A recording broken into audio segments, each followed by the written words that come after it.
Akash, 100 million so'm pulingiz bor. Qayerga tiqishni bilmayapsiz. Uy olay deysizmi? Moshinmi yo biror narsani arzonga olib qimmatga sotay deysizmi? Hammasi risk. Lekin xonadon bu to'g'ri investitsiya. Sizga eng xadovoy planirovkaga ega va eng xadovoy xonadonni taklif qilmoqchiman. Ushbu xonadonimiz 71,2 metr kvadratlik skvoznoy holatda joylashgan. Ya'niki bir tomoni O'zbekiston bog'iga qarasa, ikkinchi tomoni bolalar maydonchasiga qaraydi. Agar bolalaringiz platformaga chiqib o'ynasa ham bemalol nazorat qilib o'tirasiz. Bu xonadonimizda kirish mana, kirganingizdan prixoshka 15,5 metr kvadrat. Xo'p, chap qo'lingizda yotoqxona, ya'ni kattalar yotoqxonasi.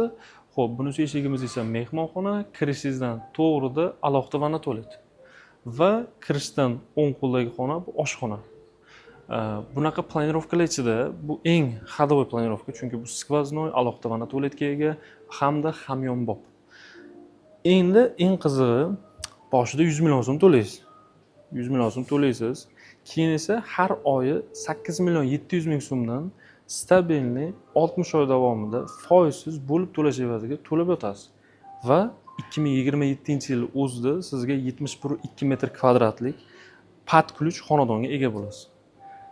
Bu xonadonimizda pat ключ deganda nima nazarda tutiladi? Pol plintus bo'ladi, devorlar ranglanadi, oshxona garniturlar qo'yib beriladi, tug' konturni ataplaniya qo'yib beriladi. Xullas qilib aytganda, tayyor uyni olasiz, yashaysiz, bo'ldi.